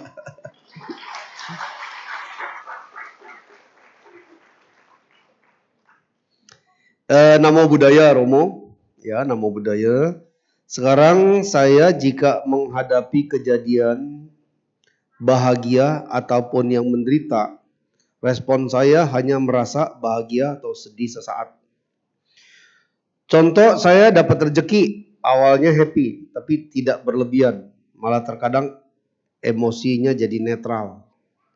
Apakah jika kita sudah mulai paham hukum sebab akibat, kita memang cenderung merasa emosi kita jadi lebih stabil atau netral? Terkadang bingung, apakah saya memang bisa netral atau malah ini sikap yang tidak peduli? Mohon masukannya. Oke, jadi intinya membahas apakah sifat netral itu identik dengan sifat tidak peduli. Kalau netral kan artinya tidak berpihak. Artinya tidak selalu mau menyalahkan kiri, mau menyalahkan kanan. Melihat apa adanya, ini yang harus dipahami. Netralitas itu adalah memahami apa adanya. Tidak menjas si A salah, si B salah. Atau tidak juga menjas bahwa saya paling benar. Netral adalah memahami segala sesuatu apa adanya. Nah, memahami segala sesuatu apa adanya bukan berarti kita jadi cuek dan tidak peduli. Ini beda. Tapi gara-gara mau netral ada orang menderita di depan kita kagak tolong. Gara-gara kita mau netral, nggak mau melibatkan diri, nggak mau nyampurin urusan orang lain. Gara-gara ada orang yang seharusnya butuh pertolongan kita, misalnya dia jatuh, harusnya kita angkat, bantu angkat. Ya karena gua netral, biarin aja semuanya jalan secara alami, gua nggak usah tolong. Ini namanya tidak peduli, ya beda. Memahami satu sikap batin yang netral bukan berarti membuat kita menjadi tidak peduli. Kepedulian tetap dibutuhkan bahwa kita harus membantu, menolong atau berkontribusi memberikan kebahagiaan buat orang lain. Iya. Bahwa kita harus peduli bagaimana kita menghargai perasaan orang. Iya.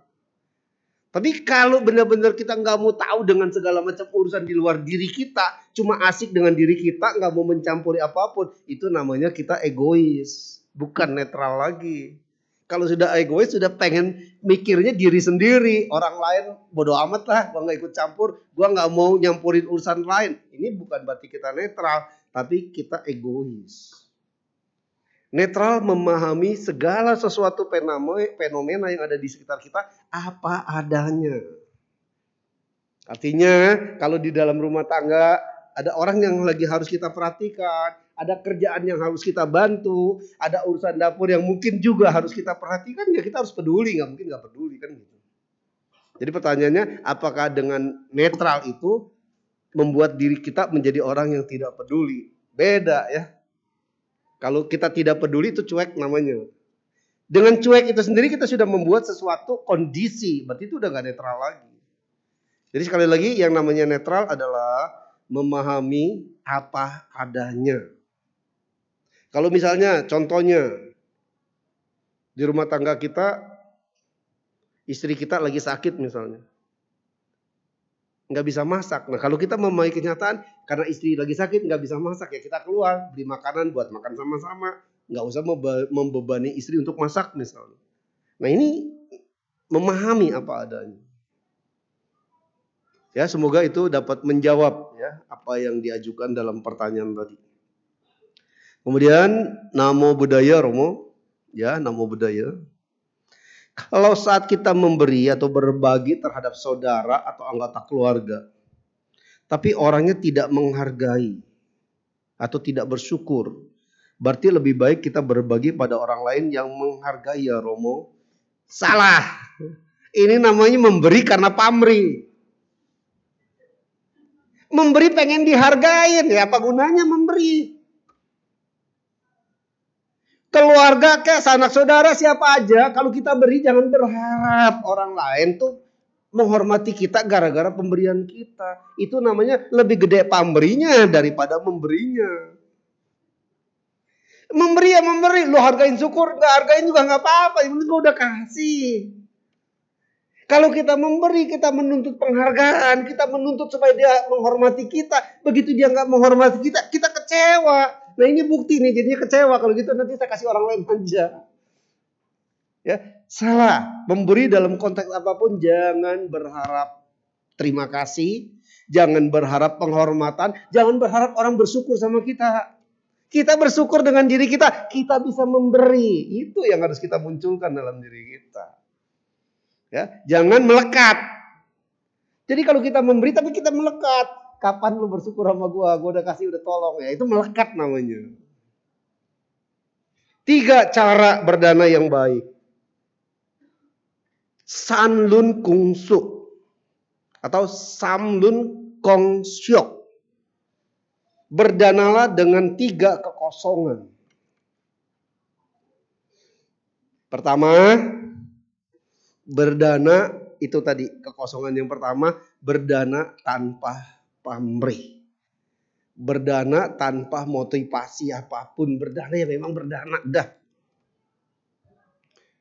Kosong dari keakuan. Berdana bukan karena pengen aku kita dipuji. Berdana bukan pengen aku kita jadi terkenal. Berdana bukan pengen wah gua nomor 1 dana paling gede. Jadi berdana bukan karena aku kita ingin dapat sanjungan. Itu sanlun kongsyok yang pertama. Berdana dengan kosong keakuan kita. Yang kedua, kosong kekamuan. Berdana dengan kosong, melupakan siapa orang yang pernah kita beri. Tapi kalau kita berdana, kita ingat terus orang yang pernah kita beri, yang pernah kita tolong, namanya kita belum kosong kekamuan. Kita masih melekat di situ. Tadi saya bilang jangan melekat. Ketiga, berdana kosong dari objek materinya. Kita dana 100.000, jangan diingat 100.000-nya. Kemarin kita dana nyumbang wihara, nyumbang ini sampai 10 tahun masih diingat tuh. Tempo hari gue nyumbang wihara sekian, nyumbang di sana sekian. Ini namanya tidak kosong dengan kematerian. Jadi berdana yang baik jangan karena ingin sang aku dapat pujian, dapat sanjungan. Berdana kedua, jangan ingat orang yang pernah kita tolong. Yang ketiga, jangan pernah ingat apa yang pernah kita beri. Lupakan semua, biar mengalir apa adanya. Itulah berdana yang sangat mulia. Kebaikan kita lupakan. Nggak mengurangi berkahnya, malah melipat gandakan berkah kita. Tapi kebaikan orang lain nggak boleh kita lupa. Karena sekali orang berbuat baik, kasarnya kita harus membalas kebaikan itu kepada dia, dan juga kita harus membalas kepada orang lain. Karena kita merasa kita pernah ditolong orang. Kita harus berterima kasih, kita juga harus menolong orang. Ini hukumnya. Jadi kalau 3 dana dengan 3 kosong tadi mulia sekali Bapak Ibu. Itu ya lipatan keberkahannya luar biasa. Tapi kalau kita berdana, orang mengucapkan terima kasih sampai bungkuk badan sama kita. Karmanya berhenti sampai di situ. Karma kebaikannya berhenti. Kenapa? Kita berbuat baik, kita sudah dibayar karmanya dengan terima kasih ya sampai dia membungkuk. Udah impas. Hokinya ya udah sampai situ doang. Tapi kalau kita berdana, malah orangnya nggak say thank you sama sekali, tapi dia nikmatin dana kita, itu nanti buahnya jadi hoki. Tapi kalau kita dapat sanjungan, kita dapat terima kasih, ya buahnya itu, sanjungan dan terima kasih itu. Terus pertanyaan kedua, dan saya kenal seseorang yang bisa perhatian dan baik terhadap kucing liar, memberi makan kucing-kucing liar, tapi terhadap orang tua dia sangat perhitungan. Suka tidak sopan, bicara kasar. Sebaiknya bagaimana menghadapi orang seperti ini? Pertanyaannya, sebaiknya bagaimana menghadapi orang seperti ini? Jadi ini bukan pertanyaan bagaimana saya harus berbuat. Beda tuh. Sekali lagi, kita boleh mengingatkan kalau dia teman baik, kita boleh ngomong ingetin. Lu baik sama kucing tapi nggak baik sama orang tua, karma baik lu belum sempurna. Akan lebih mulia lagi kalau lu bisa berbakti sama orang tua, terus bisa juga memberikan kebahagiaan buat makhluk hidup. Kalau teman baik, silakan disampaikan. Kita memberikan wejangan, kita memberikan masukan, itu juga kita sudah berbuat baik. Tapi kalau kita itu bukan orang siapa-siapa kita dan kita nggak kenal baik, jangan membuat orang lain jadi tersinggung karena ucapan kita. Kan bisa saja orang lain itu marah. Apa urusan lu ngatur-ngatur gua? Lihat, makanya tadi saya bilang, dalam kita berhubungan dengan orang lain, lihat titik kekuatan kita dan titik kekuatan orang lain ada di mana. Kalau kita lihat memang orangnya, kelakuannya memang begitu, sama orang tuanya puthau, tapi lebih sayang ke binatang, gak usah kucing liar, kadang lebih sayang anjing peliharaan daripada orang tua. Anjing peliharaan dibeliin sop, orang tua makan seadanya. Ada juga yang gitu. Tapi kita lihat titik kekuatan kita. Mampu nggak kita menasihatin dia? Mampu nggak kita merubah dia? Kalau nggak mampu jangan. Karena nanti bisa bikin orang tersinggung. Terus kita lihat titik kekuatan dia. Kekuatan dia ada di mana? Kekuatan dia katakanlah penyayang binatang. Ya mungkin memang karma dia untuk jadi penyayang binatang. Ya biar aja itu berkembang. Jangan disalahin juga. Tapi kalau kita mampu, kita beri dia nasihat pelan-pelan supaya bagaimana dia juga berbakti sama orang tua. Karena berbakti sama orang tua mengatasi segala macam bakti apapun. Ya, berbakti, hormat, merawat, ya, membahagiakan orang tua. Tidak ada karma kebaikan apapun yang dapat menyaingi itu. Termasuk, maaf ngomong, saya harus ngomong. Ya, berbakti kepada orang-orang yang kita anggap suci sekalipun, nilainya masih kalah kalau kita harus berbakti membahagiakan orang tua kita sendiri. Karena itu yang nomor 1. Ya, penderitaan, pengorbanan orang tua kepada kita tidak terbayar walaupun kita harus berbakti mengabdi sepanjang hayat hidup kita. Pengorbanan, pengabdian, kasih sayang orang tua terhadap kita tidak terwakili oleh rohaniwan manapun. Kebaikan itu nggak bisa kita bayar sampai sepanjang hidup kita. Makanya bisa berbakti, bisa membahagiakan orang tua, itulah yang utama. Terus ada yang mengatakan berbakti sama orang yang penting tuh kasih duit, kasih uang makan, ya, siapin suster buat ngurus makannya, pokoknya wah buat kebutuhan makan duniawinya tercukupi. Lalu kalau cuma konsep berbakti sama orang tua, cuma asal bisa kasih makan mewah, asal bisa menyediakan makanan-makanan yang lezat,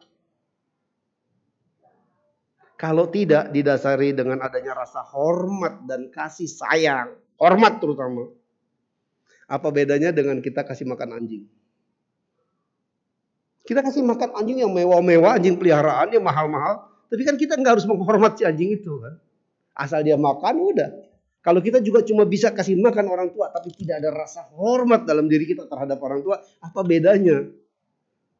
Kita memberikan orang tua kita makanan sama seperti kita memberikan anjing makan. Bedanya apa? Rasa hormat. Nah, memberi makanan rasa hormat itu nggak cukup dengan ini suster ya, uang jajan buat mama saya sebulan, nanti suster yang atur. Kitanya sibuk ya, mamanya kesel, mamanya sakit, mamanya lagi sedih, kita nggak pernah tahu, kita nggak pernah ngomong, nggak pernah memperhatikan, nggak pernah, ma udah makan belum, ma tidur enak nggak, ma pak bahagia nggak hari ini, nggak ada rasa hormat. Apa bedanya kita memberi makan orang tua sama memberi makan binatang? Rasa hormat inilah justru yang penting bagaimana cara kita berbakti kepada orang tua. Dan seringkali justru rasa hormat ini yang nggak ada. Yang penting tanggung jawab saya ya nyiapin fasilitas buat papa, buat mama, udah. Ada seseorang yang kalau ngasih makan hormat banget ke orang lain, tapi nggak pernah ngasih makan secara hormat ke orang tuanya. Itu keliru loh. Ke orang lain dia kalau kasih makan sampai hormat, sampai sujud. Ke orang papa mamanya nggak pernah tuh, nih makan dengan hormat, disodorin tuh makanannya, disodorin tuh santapannya dengan rasa hormat, dengan rasa sujud. Ke orang tua nggak pernah melakukan itu kepada orang lain dalam konteks cengli, ya ini agak bocengli, ya agak kurang tahu berbalas budi yang baik. Orang tua segala-galanya, ya jadi. Ini saya lebih buat diri kita ya. Kalau ditanya bagaimana kita menghadapi orang yang seperti itu. Orang tuanya nggak dihormatin, binatang, wah dia manja luar biasa. Ya tadi, lihat kekuatan kita. Mampu nggak kita menasihatin dia? Kalau mampu lakukan. Tapi kalau nggak mampu, jangan campuri urusan orang. Karena apa? Ucapan kita bisa membuat orang tersinggung, bisa membuat orang sakit hati. Nah kalau orang udah tersinggung, sakit hati, dia menderita gara-gara kita, kan kita jadi karma buruk. Maka tadi ada saya katakan, tahu titik kekuatan kita ada di mana. Kalau kita mampu nasihatin dia, nasihatin. Bahwa berbakti kepada orang tua itu segala-galanya. Sudah berbakti, merawat orang tua dengan baik, baru juga memberi buat yang lain. Nah itu mulia namanya. Namo Buddhaya Romo. Ya, Namo Buddhaya. Bagaimana cara menghilangkan kemelekatan? Dalam kurung kecanduan terhadap hal sesuatu, misalnya main HP berjam-jam. Ini ada dua, saya bahas dulu yang satu. Bagaimana cara kita kemelekatan, termasuk kemelekatan dengan HP. Ya banyak kemelekatan, ya sampai kadang-kadang nyetir aja masih harus whatsappan. Dulu saya punya supir, kalau dia lagi nyetirin saya main HP, langsung saya marahin. Taruh HP-mu. Mau telepon dari siapa kan? Dulu supir saya tuh istrinya monitor, terus dikit-dikit telepon, dikit-dikit telepon. Saya bilang tutup HP-mu. Jangan kamu buka. Karena saya nggak mau dia nggak konsentrasi saat nyetir, kan bahaya. Termasuk kalau kita juga sebenarnya bahaya nih main HP sambil nyetir. Tapi saya lihat banyak orang sambil main HP, sambil balas WhatsApp. Sambil nyetir, sambil balas WhatsApp. Pertanyaan itu kemelekatan bukan kemelekatan. Ya. Caranya harus kita bikin skenario dengan diri kita sendiri. Naik mobil atau mengendari kendaraan motor sekalipun HP silent. Nanti kalau ada yang telepon, ya biar tahu dia kalau nggak diangkat-angkat kan berarti dia tahu kita lagi nyetir atau mungkin lagi nggak bisa angkat. Nanti kan ada memori masuk dari siapa, kita call balik. Kedua, ya biasain. Jangan bawa HP ke kamar. Kalau HP dibawa ke kamar, ya, biasanya Masuk kamar bukan tidur, chatting terus. Ini kemelekatan, harus dibilang ini kemelekatan. Kalau saya juga maaf nih, saya harus bawa ke kamar karena apa? Jam saya bisa balas WhatsApp tuh antara jam 1 sampai jam 3 pagi. Ratusan chat yang masuk termasuk klien-klien saya. Kalau siang dari pagi sampai malam saya ngelayanin orang. Kalau hari Minggu seharian, ntar saya langsung ke Kelenteng Ceng Bubio ngelayanin blessing penyembuhan. Kapan saya balesin chatting yang masuk? Tapi memang jadi kemelekatan, tapi apa boleh buat karena tuntutan hidup saya harus membuat saya jadi kayak begitu. Tiap hari saya tidur jam 3 pagi. Karena apa? Kalau yang udah sering berhubungan chatting sama saya, pasti tuh balasan sayanya dari jam 1 sampai jam 3. Karena jam itu yang saya bisa balas. Ya kemelekatan juga sih, tapi apa boleh buat karena ini bagian dari ya ratusan chat yang masuk kalau nggak dibalas gimana. Kadang-kadang itu saya udah balas jam 1 sampai jam 3, kadang-kadang ada yang sampai 5 hari, 6 hari baru tuh yang di bawah tuh keangkat tuh, baru kebales. Ya bagian dari tanggung jawab tugas. Tapi kalau yang kerjanya nggak seperti saya, yang siang ada waktu buat balas, ya balasnya siang. Supaya HP ini jangan dibawa ke kamar. Karena bikin kita jadi lama-lama jadi insomnia, susah tidur. Biasakan aja tinggal di ruang mana kayak. Ini cara supaya nggak kemelekatan sama HP. Terus kemelekatan yang lain sama. Kalau tahu kita ada kemelekatan misalnya, kemelekatan kita hobi naik sepeda. Ya, naik sepeda buat olahraga bagus, tapi naik sepeda ikut klub, ya, tiap minggu harus trip 50 kilo, 60 kilo. Ini kan hobi kan? Kalau terus itu dilakukan jadi kemelekatan, nggak bagus juga karena sesuatu yang melekat nggak bagus. Nanti giliran kita sakit, giliran sepeda kita rusak, kita nggak bisa ikut trip, wah kita kesel dengan diri kita, kita menderita. Boleh sekali-sekali ikut klub, tapi jangan biarkan diri kita sengaja melekat. Kalau perlu ya, kalau lagi ada kegiatan lain yang membuat kita harus kerja, misalnya ada kegiatan kita harus ke wihara, padahal teman kita ngajak nih jam 6 pagi, ayo kita naik sepeda ke Depok misalnya. Tapi kita tahu kita harus ke wihara jam 9, sorry ya, hari ini gua nggak ikut, gua mau ke wihara. Nah itu juga salah satu cara melawan kemelekatan. Banyak ya hal yang bisa kita alihkan ke hal yang positif supaya kita nggak melekat. Lalu pertanyaan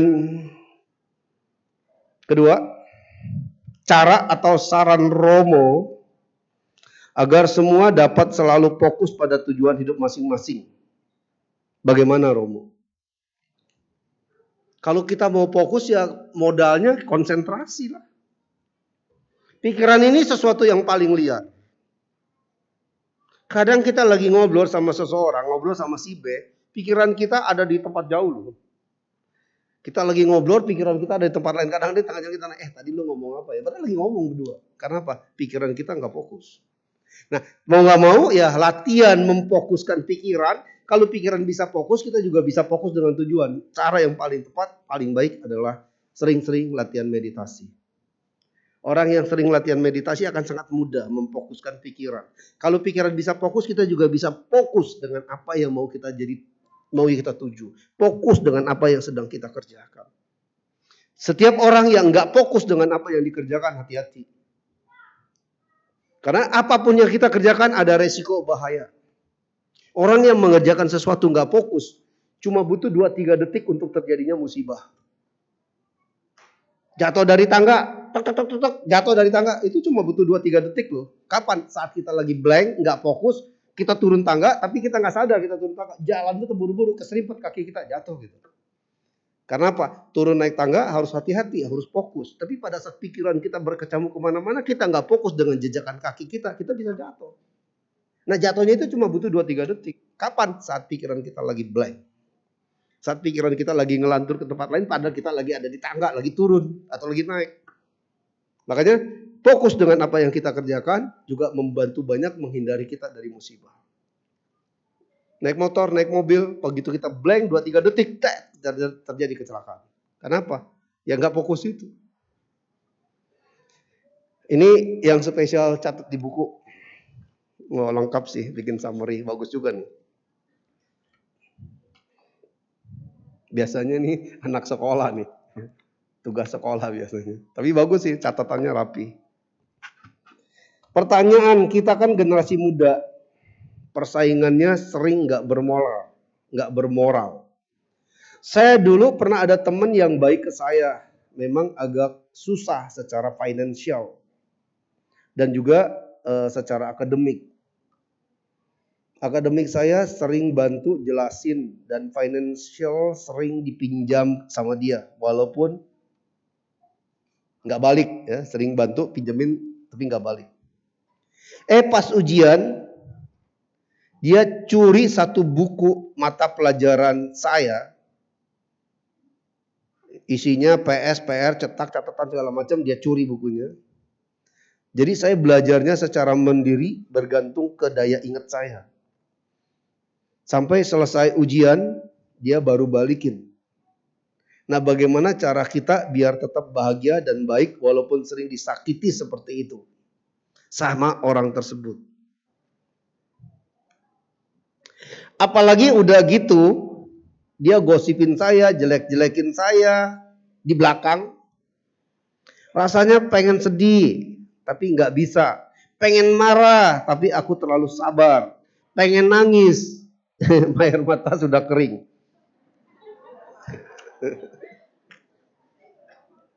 Sampai sekarang ya aku agak susah secara finansial, secara finance, dan trauma mau bantu orang-orang secara akademik. Maksudnya bantu pelajaran ya, kasih contekan kali lagi kurang lebih begitu. Dia nggak bertanya sih, ini jadi keluh kesah sebenarnya.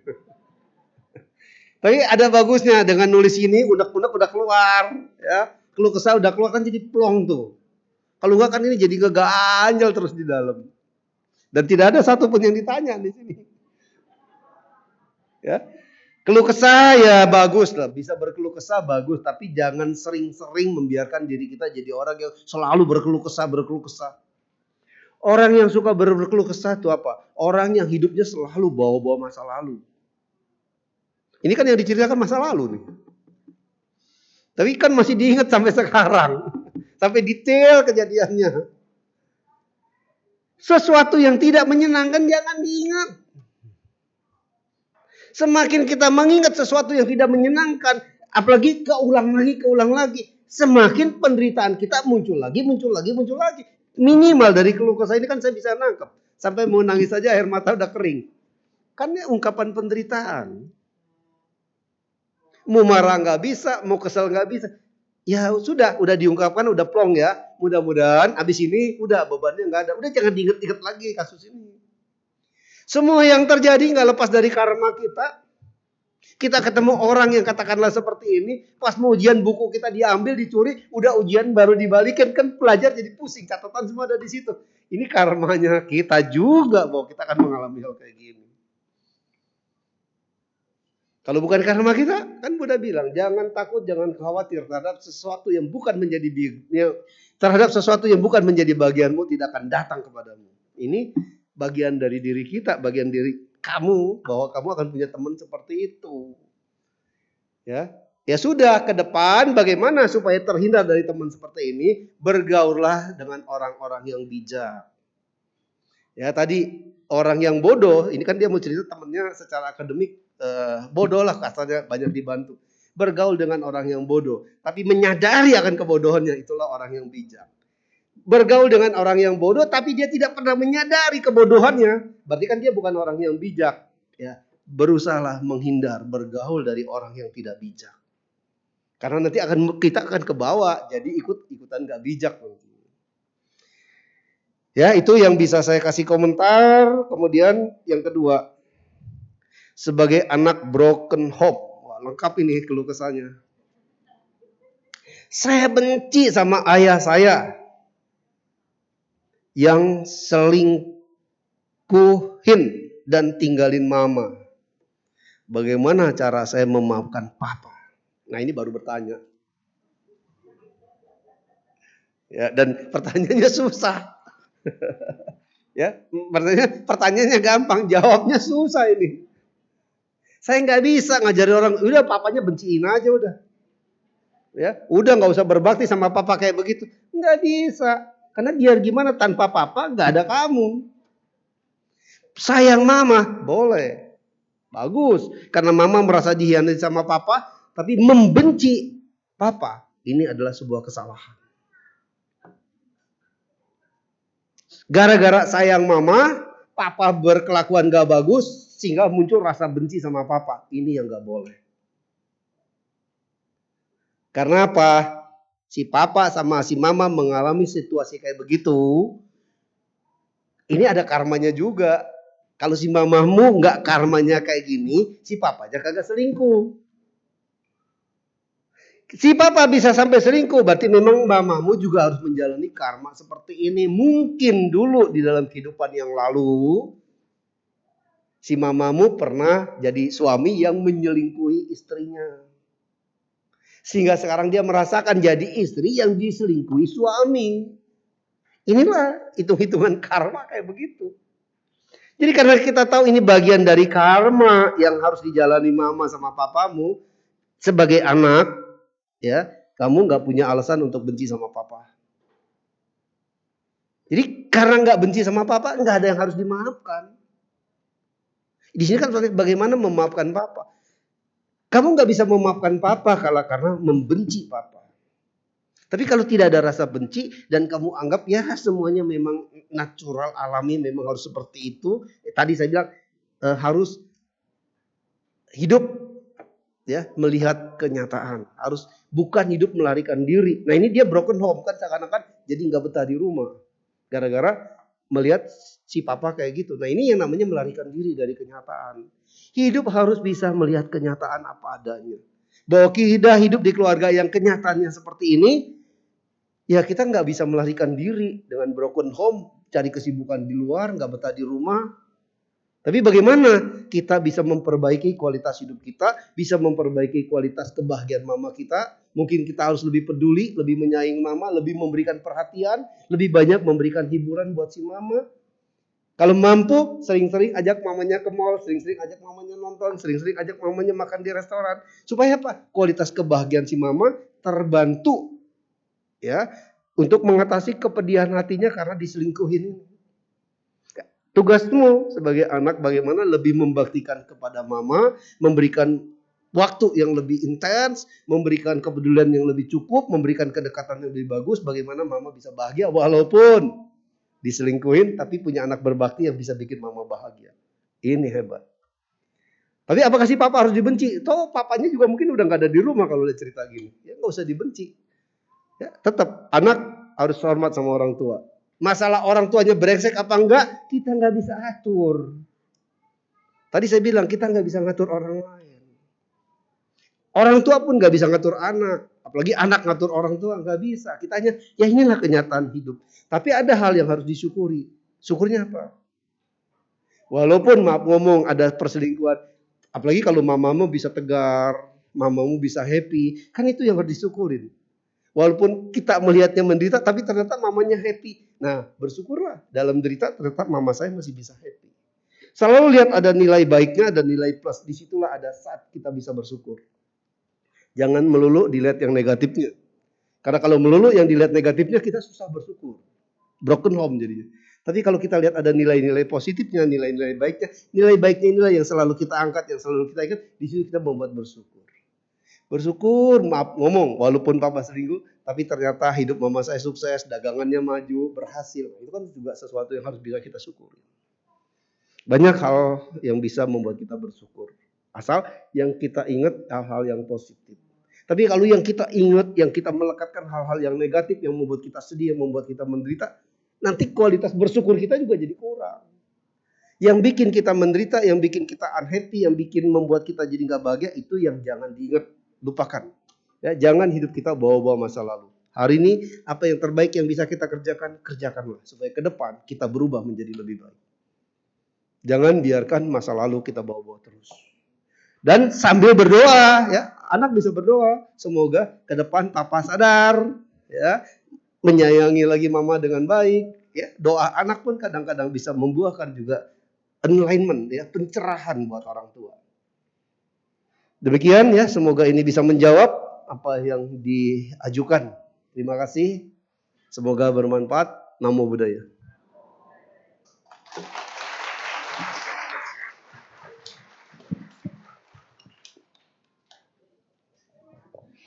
Ya, selesailah sesi tanya jawab pada kebaktian hari ini. Kami segenap keluarga Wira Pelita Masuka berserta umat mengucapkan anumodana terima kasih sebesar-besarnya kepada Romo Budino Tantra Yoga.